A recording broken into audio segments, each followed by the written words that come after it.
This is the Metal Queens podcast. I'm Steve Richards. Welcome to another episode of the MQP, the show where we celebrate the voices, stories, and power of women in hard rock and heavy metal. Today, I am thrilled to welcome a truly versatile and fearless artist from her early blues rock solo records to fronting bands like The Spider, Accomplice, Vida Nova, and now her brand new powerhouse project, Sapient Scar.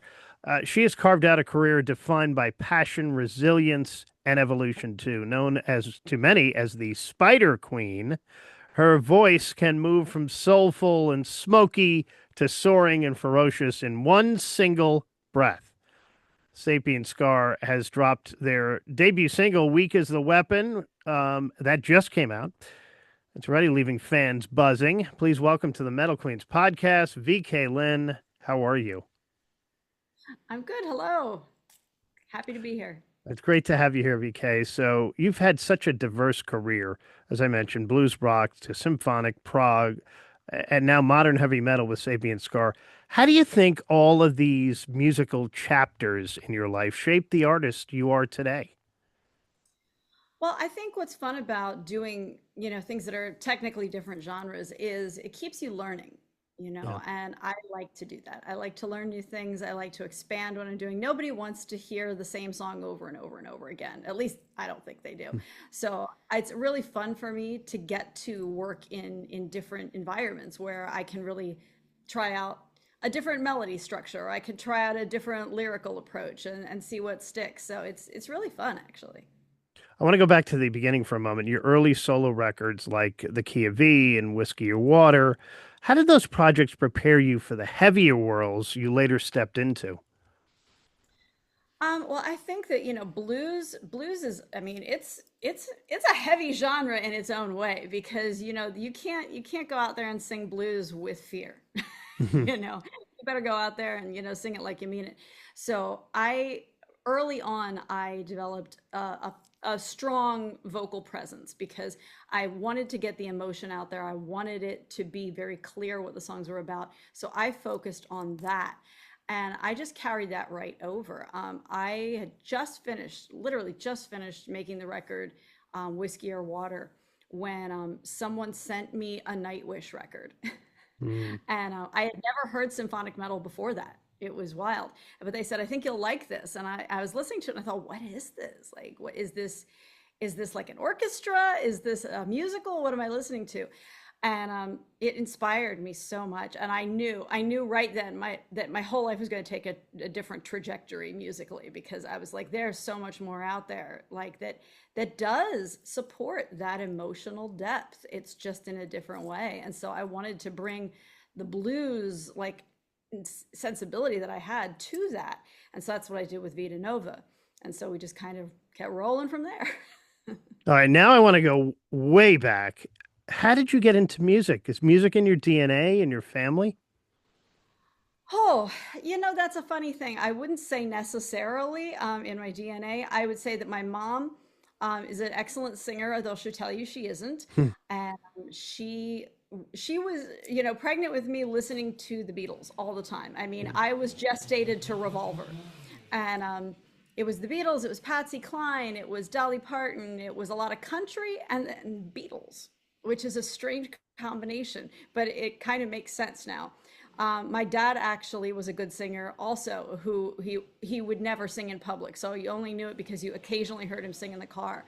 So singing became for me a way of getting out all my emotions because my house wasn't a place where you could really express yourself terribly openly. And I kept a lot inside. I was a very angry teenager. I was a very angry young woman.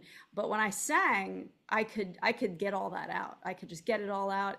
Everything I was upset about, angry about, sad about, happy about, I could put it there. So it became part of who I am, per se. So in that way, I guess it is in my DNA. You're from Philadelphia, so what were you listening to at that time when you were a kid? Well, what's funny is I did listen to a lot of the stuff that my mom listened to, but then I met a guy, of course, as you do, and he introduced me to Queensryche and Dream Theater and all of this, like, hair metal, like that was, the Slaughter, Poison, all that stuff. And I just loved it. I just loved it. Still, the Promised Land tour for Queensryche, best concert I've ever been to. Best concert I've ever been to. So I was listening to a lot of that, and by the time I got to college, my brain was just a mass of metal, of that kind of metal. So, All right, let's fast forward to today in Sapient Scar. How did this project come into being, and how did you get everyone together here with Sapient Scar? so I had this the Spider Accomplice. We kind of finished out, and I decided I was going to do another solo record. So in 2024, I did The Spider Queen, which, was a song and a video every month of the year that I wrote, and we got produced and we did the video, and it was a long year. But I wanted to do it because I wanted to keep my creative juices flowing, and I wanted to see where I wanted to go next, really. And David had just left Edge of Paradise, and he started posting videos on Instagram of him playing the guitar and guitar riffs. And I, scrolling through, I just came across it. And I was like, and you couldn't even see his face. All you could see was, how like guitar players just show you their hands. But I was listening, and I was like, who's this cat? I'm like, there's a lot of soul here. I'm like, this guy's bleeding. And then he put under it that he was looking to put together a band. And I'm like, okay. And so I messaged him. I said, hey, what's up, bro? And so we just started going back and forth. And then he sent me some tracks that he was working on, and I sang some of the songs over it. And it kind of naturally came together of like, we kind of understood each other pretty quickly musically. Like what he was saying with his guitar, I was saying with my words, and we were like, oh, okay. So we just started writing, and then we thought, well, do we want this to be a band? Like maybe this should be a band. Like this could be a band. So he was sending out the first track, Weak as the Weapon, to some of his friends to get, critique and whatnot.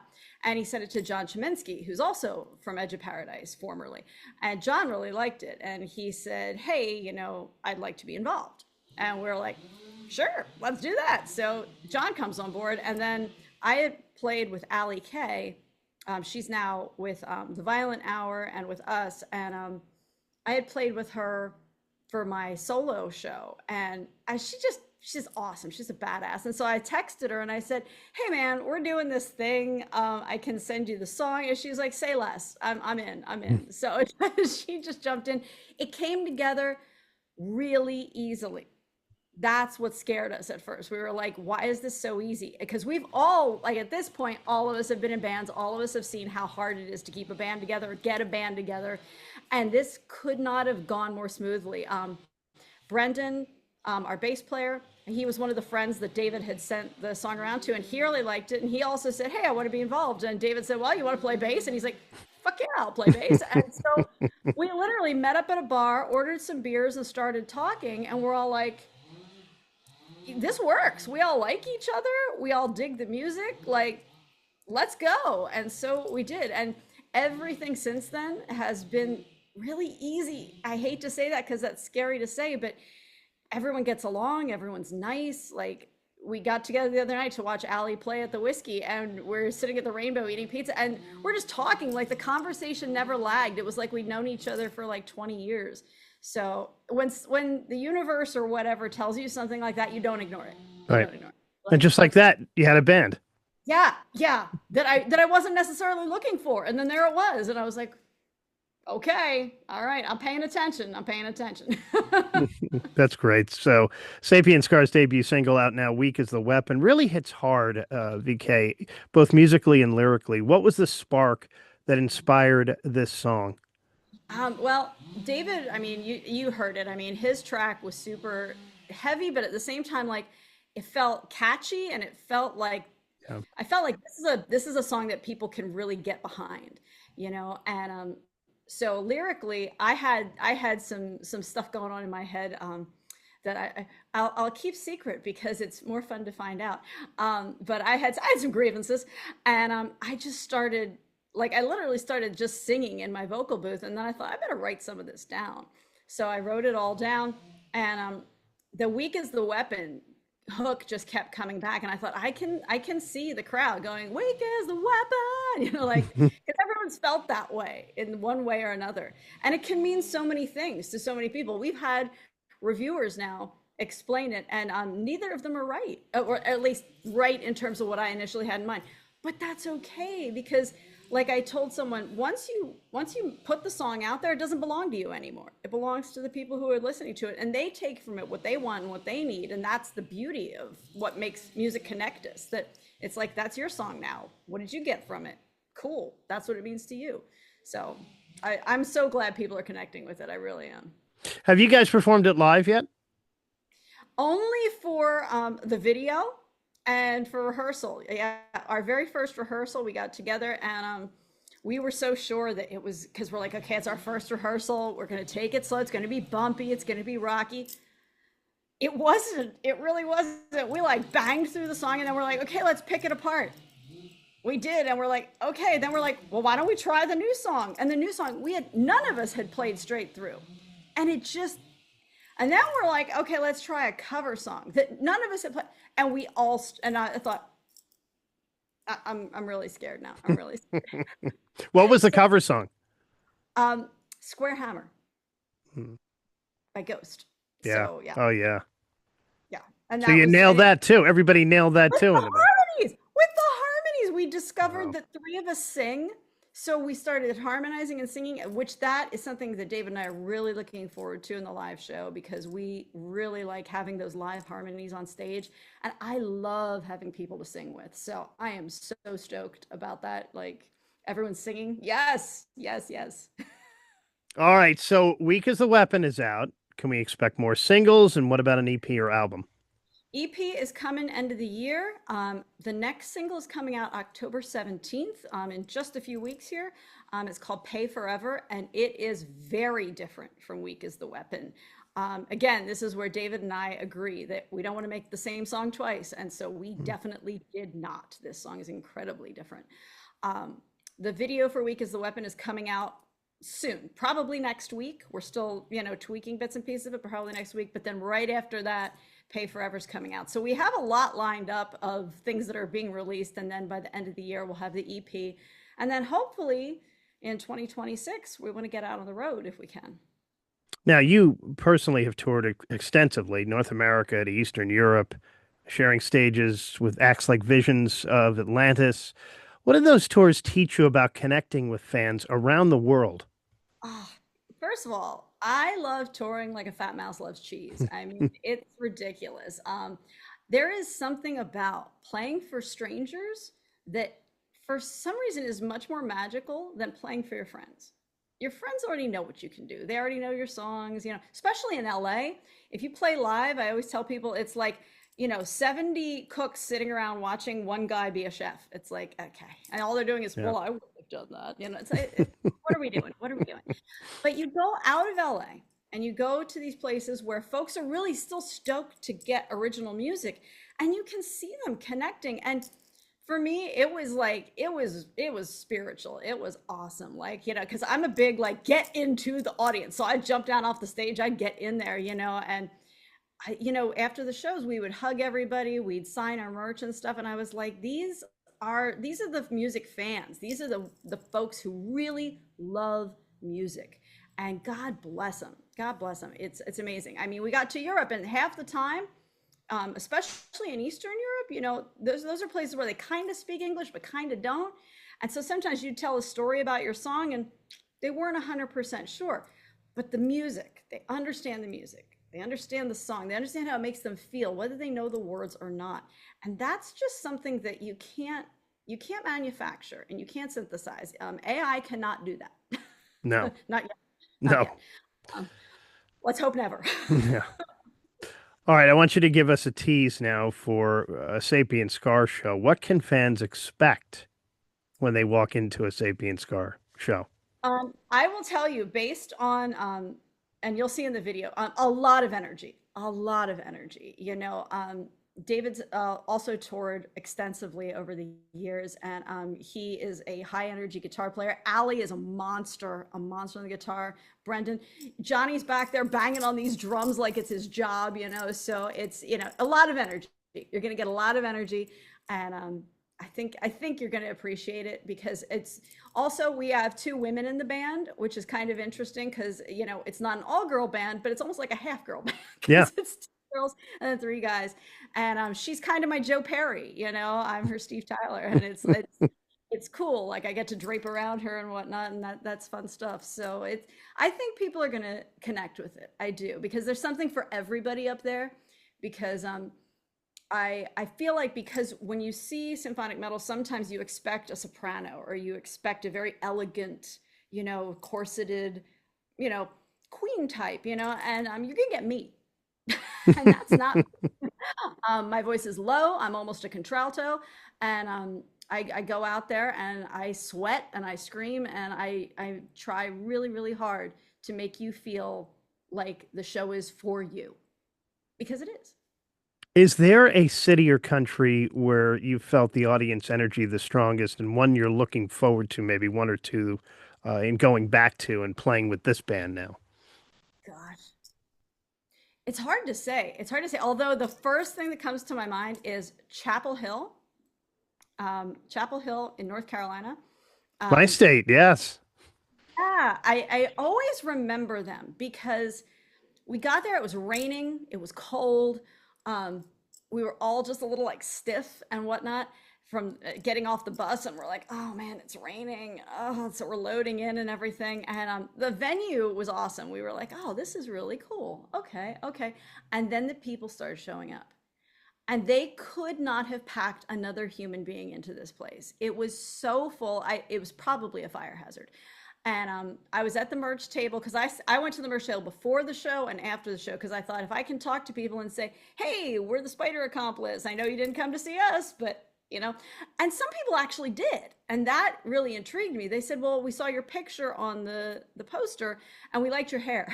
And I'm like, "Oh, you drove all this way for my hair, man? Like, all right, cool."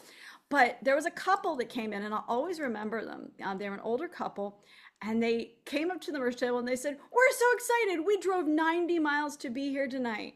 And I said, why? And they said, because we love music. And we looked at the poster and we thought, this looks like a fun night. And so here we are ready to have fun. And I'll be damned, they sure did. I mean, this audience, they screamed, they yelled, they cheered, they like swarmed the stage. There was so much energy in this place. I thought we could have burst into flames. It was wild. And I was like, wow, North Carolina, I didn't know. I was sleeping on you and I didn't know. But Chapel Hill, a great college town. Yeah. Yeah. The imagery of spiders and webs comes up often in your work, VK. Yeah. What does that symbolism mean to you personally? Spiders represent feminine creativity and in mythology. And I found that out after spiders became a thing for me. They became a thing for me when I was going through, I have some depression issues. And I was going through a really rough time. And it's interesting because whenever I go through one of my rough times, a really cool song comes out. Mhm. So that's the silver lining.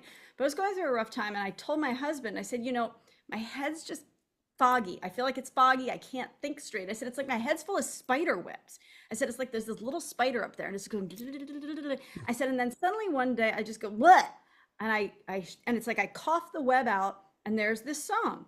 And my head's clear for a few days, and then it starts all over again, and the spider just starts going. And I said, it's like I've got this little spider accomplice that's creating crimes up there and music and whatnot. And he said, that's an interesting thought. He's like, you should remember that. And so I did. And literally, like, I think it was 4 years later, we were looking for a name for the band, and I said, I might have something. I might have something. And yeah, I think what I like about spiders is their webs are delicate, they can break. And over my career, bands have come and gone, and there have been many times when it's like, this is it, this is the big break, and then it's not. But I never stop spinning. I climb right back up into the corner, and I just start making my web again. And I'm like, that's my plan. I'm always going to be that spider. I'm just going to keep going. I'm going to keep on catching flies, and every time someone knocks that web down, I'm just going to keep climbing up the wall and start spinning again. And that's what makes her the Spider Queen here on the Metal Queens podcast on this episode. No, that was someone in Las Vegas. That was I can tell you how that happened. We were on the Visions of Atlantis tour, and we were in Las Vegas, and there was a cat who was in the audience, and he had come to see us play, and he's like, "We love the Spider Queen," and I was like, I looked at Arno and he looked at me and they was talking Spider Queen, Spider Queen. I'm like, so I went back to the merch booth and one of the girls was like, I guess you're the Spider Queen. I said, I guess. That was it. That's all it Yeah. took. Oh, Yeah. I wish I knew where that guy is now. I'd be like, you did it, dude. You did it. you're the guy who gave me that nickname. Yeah. Yep. Yep. All right, VK, we're going to wrap up with some fun questions here. The lightning round, we call it here on the Metal Queens podcast. All right, here we go. First thing that comes to mind. First metal album you ever bought? Operation Mindcrime. Great one. Favorites, well, I think you said this earlier. Chapel Hill was the first one that came to mind. Favorite city to play live in? Yeah. Chapel Hill was great. I would say though, favorite city to play in. I want to say that it will be when I take Sapient Scar to Philadelphia, when I take them home. To go back home. Oh, yeah. That's going to be my favorite. Yeah. A song you wish you had written? Ooh. Easy by Beth Hart. Beth Hart, great artist. Blues or metal, which feels more natural in your bones? Oh, it's weird. Both. They both do because and this is probably the struggle that people have classifying me and why maybe, labels never know what to do with me. My blues always comes out a little too metal for them and my metal comes out a little too blues. So I can't really extricate them. They're alloyed together, Your biggest musical influence growing up? Melissa Etheridge. If you weren't a musician, VK, what would you be doing? Writing. I mean, I'm doing it now, but yeah, I'd be like writing books all day. Horror books probably, and horror movies and horror things. Like, yeah, I'm always scribbling. So yeah, I'd be a writer. Dream collaboration, living or dead? Nuno Betancourt. Great. I love Nuno. I think he is underrated. I think he's finally getting like some of the respect he deserves. I feel like he didn't get that respect necessarily in the 80s and 90s that people thought he was just a pretty boy. But I mean, if you listen to Three Sides to Every Story, I mean, that guy was creating symphonic metal. That was happening. Yeah, he really was. Yeah. I always feel like if I die without having written a song with Nuno, it will be a life wasted. She is VK Lynne. Sapient Scar is the band. Follow them on social. Website is vklynne.com for upcoming tour dates next year and more new music too. Another single coming. Check out the single out now. Weak is the weapon. Follow them on social and stream their music wherever you stream your music. VK, thank you so much for joining me. Of course. Thank you, Steve. And this is the Metal Queens podcast. Thanks for watching. Like it, share it, subscribe to it, write a review. I'll talk to you next time. I'm Steve Richards.